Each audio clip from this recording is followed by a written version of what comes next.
સુરત શહેર traffic police દ્વારા 14 ફેબ્રુઆરીના રોજ રાષ્ટ્રીય માર્ગ સલામતી મંથ 2024ની સમાપ્તિને લઈને પોલીસ હેડક્વાર્ટર્સનું ન્યૂ બિલ્ડિંગ ખાતેથી વાય જંકશન સુધી ટ્રાફિક અવેરનેસ માટે બાઇક રેલીનું આયોજન કરાયું હતું, જેમાં ઇન્ચાર્જ પોલીસ કમિશનર વાબાક જમીર સહિતનાઓ ઉપસ્થિત રહ્યા હતા। 15 જાન્યુઆરી 2024 થી 14 ફેબ્રુઆરી 2024 સુધી સુરત શહેર ટ્રાફિક શાખા દ્વારા રોડ સેફટી મંથ 2024ની ઉજવણી કરવામાં આવેલું। આ રોડ સેફટી મંથનો જે મુખ્ય હેતુ છે એ લોકો ટ્રાફિકના નિયમો બાબતે જાગૃત બને, ટ્રાફિકના નિયમોનું પાલન કરે અને રોડ અકસ્માતમાં કઈ રીતે ટ્રાફિકના નિયમોનું પાલન કરવાથી અકસ્માતમાં ઘટાડો લાવી શકાય એ મુખ્ય હેતુ હતો। અને આ સમગ્ર મંથ દરમિયાન સુરત શહેર ટ્રાફિક શાખા દ્વારા વિવિધ સ્કૂલો, યુનિવર્સિટી,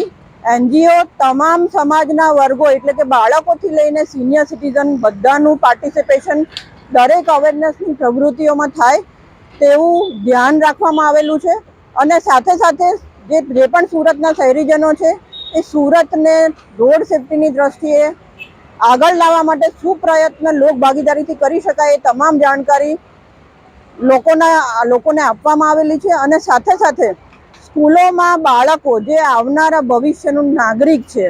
એમને ટ્રાફિકના નિયમો બાબતે જાણકારીની સાથે સાથે પ્રેક્ટિકલ ટ્રેનિંગ એટલે કે બાળકો ખુદ રોડ ઉપર ઊભા રહી અમારા કર્મચારીઓના માર્ગદર્શન હેઠળ ટ્રાફિક નિયમન કરે તે માટે ટ્રાફિક કેડેટ પ્રોજેક્ટનું પણ અમલીકરણ કરવામાં આવેલું છે।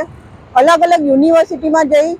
વિવિધ પ્રકારની પ્રવૃત્તિઓની સાથે સાથે અલગ અલગ પ્રકારની કોમ્પિટિશન એટલે કે ચિત્ર સ્પર્ધા, નિબંધ સ્પર્ધા, સ્લોગન સ્પર્ધા,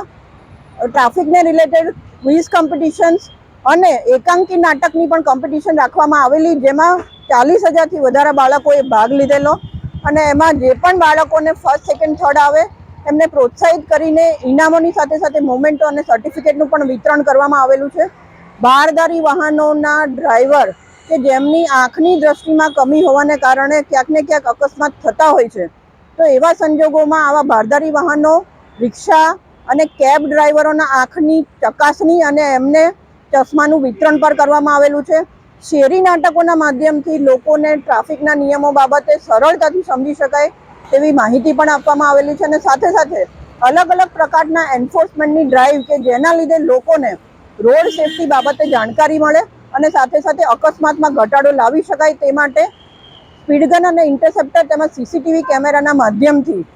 ચલણની જનરેશનની પણ કામગીરી કરવામાં આવેલી છે, જેથી એન્ફોર્સમેન્ટની સાથે સાથે બેલેન્સ રાખીને અવેરનેસ બાબતે તમામ પ્રકારની પ્રવૃત્તિઓ સુરત શહેર ટ્રાફિક શાખા દ્વારા આ મંથ દરમિયાન કરવામાં આવેલી છે। આજે શું કાર્યક્રમ હતો? આજે સમાપન રેલીનો જે કાર્યક્રમ હતો એમાં રોડ સેફટી મંથ 2024ના અંતે લોકોને ટ્રાફિકના નિયમો બાબતની જાણકારી બને, સાથે સાથે ખાસ કરીને હેલ્મેટ ટુ વ્હીલર ચલાવતી વખતે પહેરવું જોઈએ એ બાબતે એક માર્ગદર્શન આપવા માટે હેડક્વાર્ટર પોઈન્ટથી વાય જંકશન સુધીની રેલી કાઢવામાં આવેલી, જેમાં પોલીસના મિત્રો એટલે કે ફ્રેન્ડ ઓફ પોલીસ, અમારા ટ્રાફિક પોલીસ કર્મચારીઓ અને TRBOએ 400થી વધુ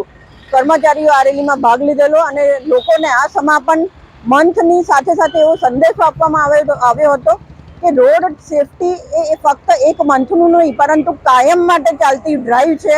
અને જેમાં તમામ નાગરિકોએ પોતાનો એક્ટિવ પાર્ટિસિપેશન આપી અને સુરત શહેરને રોડ સેફટીની દ્રષ્ટિએ નંબર 1 બનાવી શકે તે માટે અપીલ કરવામાં આવેલી છે।